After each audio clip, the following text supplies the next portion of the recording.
요거 먼저 한번 좀 전체적인 그 커리큘럼의 흐름, 예, 네. 어쨌든 이 지금 커리큘럼을 만드신 분이시니까 한번 저자 직감 같은 느낌으로 한번 소개해 주세요. 네네. 우선은 총 5개의 모듈로 이루어져 있습니다.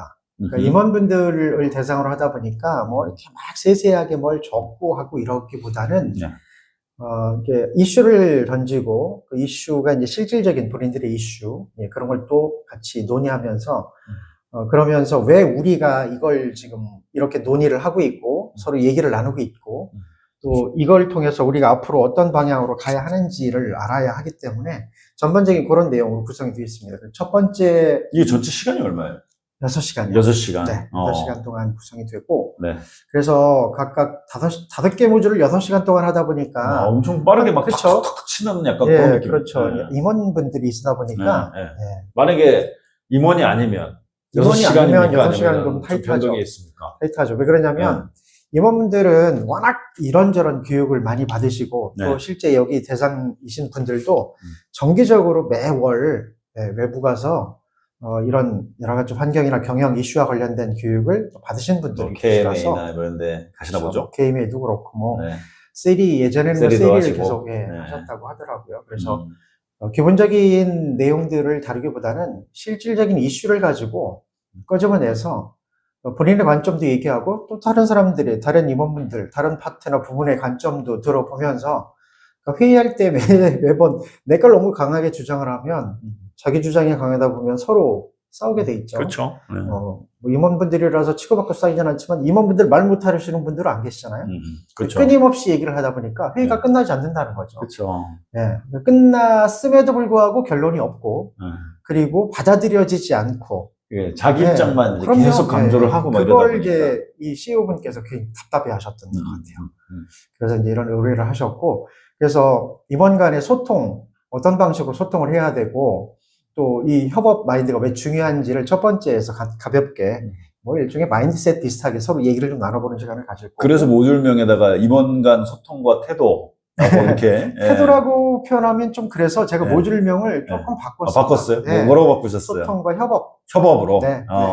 그래서 그렇게 조금 바꿨습니다. 지금 세부 내용들을 그냥 이렇게 한번 텍스트만 보면은 임원 간의 소통이 어긋나는 근본 원인이 뭐냐, 그리고 의견 차이와 태도의 문제를 구분하는 기준, 내 말이 맞다는 주장 중심의 대화에서 벗어나서 회사 전체를 바라보는 대화 방식으로 전환, 상대의 관점을 배제하는 대화가 전략을 무너뜨리는 구조, 이렇게 지금 꼭지를 이제 잡으셨는데 요것과 관련해서 조금 더 디테일하게 한번 말씀 한번 해주세요. 어떤 식으로 진행을 하는 건지, 또 뭐 이거를 뭐 보시는 분들은 뭐 주로는 뭐 교육 담당자시거나 뭐 이러실 테니까 조금 이렇게 그려지게끔 한번 소개를 해주시면 좋을 것 같습니다. 알겠습니다. 우선은 앞에서 제가 소개를 좀 드린 것처럼 전체적인 관점이 필요한데 임원분들이 본인의 관점, 본인이 맡고 있는 부문의 관점만 가지고 있다 보니 소통이 잘 안 된다라는 얘기를 굉장히 많이 하고 소통이 어긋나는 근본적인 원인이 과연 어디서부터 비롯될까? 근데 이제 겉으로 보면 사실은 소통이 안 되는 근본적인 이유는 앞에서 제가 말씀드린 것처럼 우리 것만 생각하니까 그런 경우가 가장 크거든요. 그렇죠. 그런데 이제 제가 이 과정을 어떻게 이끌어 가려고 하냐면 과연 정말로 그런가 확인해 보고 싶어요. 왜냐하면 이게 이제 겉에서 봤을 때와 실제 그분들의 생각이나 또 그 현상들, 그 안에서 어떤 이슈를 던지고 그걸 나누는 그 현상들을 바라보게 되면 다른 걸 캐치할 수도 있거든요. 그래서 뭐 답을 딱 정해놨다 이런 건 없습니다.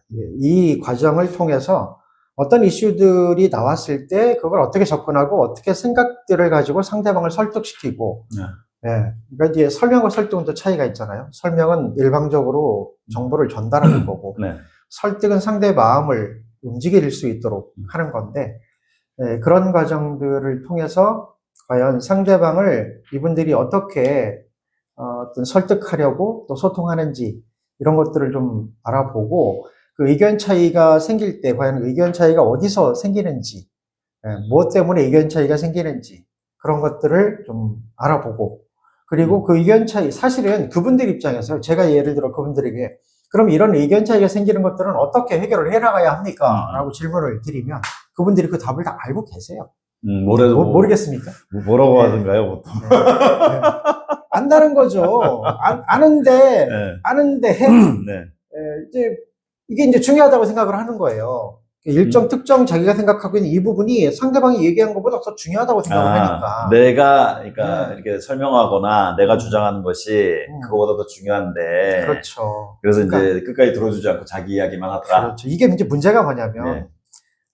누가 더 관심을 가지고 있고, 누가 더 관심을 덜 가지고 있냐의 차원의 문제가 아니더라는 거죠. 다 아주 엄청난 몰입감과 관심들을 가지고 있어요.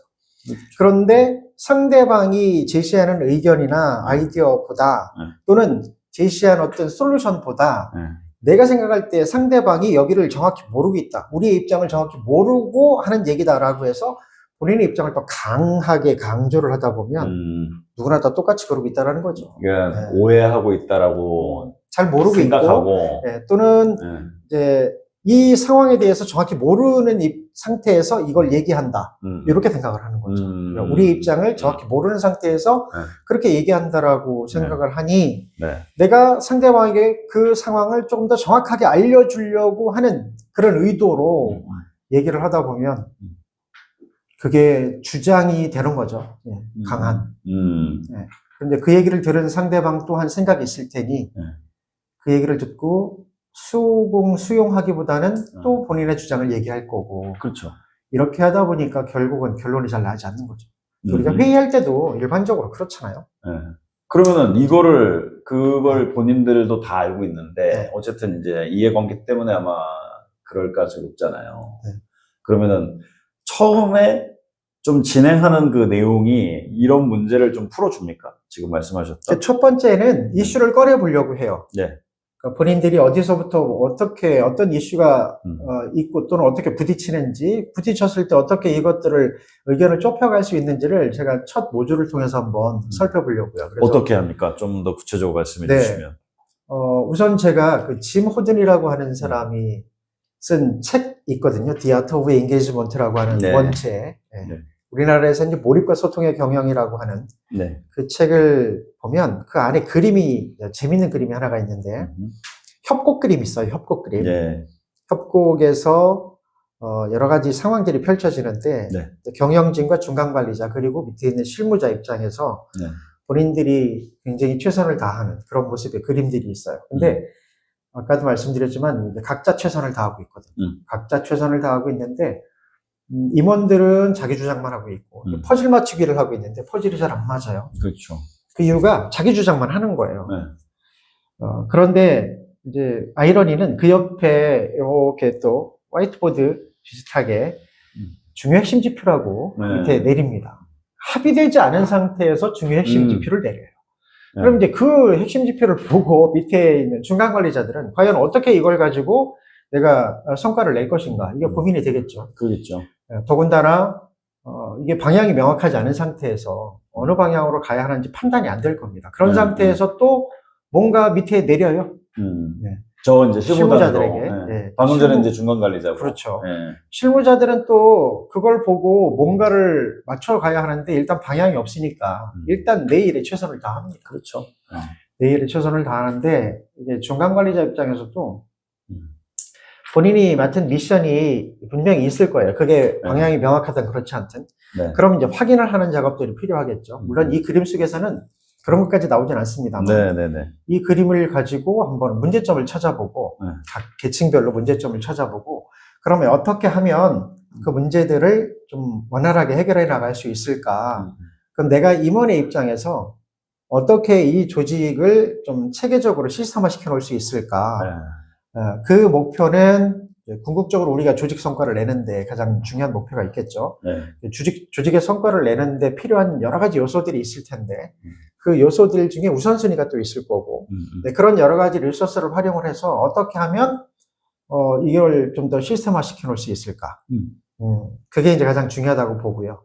그래서 그거를 그러면은 자연스럽게 이들이 솔루션으로 도출을 해서 그거를 하게끔 만들 이제 합의를 해야 되겠죠. 예, 그러니까 그들 간에도. 그렇죠. 네. 왜냐하면 이제 솔루션 도출하는 거 눈으로 보이니까 그림 속에서는. 네. 그런데 이제 그게 우리와 현재 우리가 하고 있는 이것과 비교를 했을 때 네. 우리가 이 그림 속의 문제처럼 우리에게도 문제가 있을 거란 말이죠. 그 문제를 뽑아보고 그러면 이제 그 문제를 어떻게 해결할지에 대한 솔루션도 좀 고민을 해보고 같이. 근데 이제 중요한 게 솔루션이 뽑혔다고 해서 실행되는 건 아니거든요. 그럼요. 실행을 할 때, 물론 여기서 뭐 실행 계획까지 수립할 수는 없습니다만, 실행을 할 때, 이게 실행이 잘 안 되도록 하는 장애 요소나 방해 요소들이 있을 거예요. 그렇죠. 그런 것들이 또 뭔지, 그렇다고 하면 그 방해 요소나 장애 요소는 어떻게 제거 또는 해결을 해야 하는지, 이런 것들을 또 논의를 해봅니다. 그래서 네. 이걸 1시간 동안 되게 타이트할 것 같아요. 그러니까 이거 엄청 타이트하겠네. 딱 네. 봐도.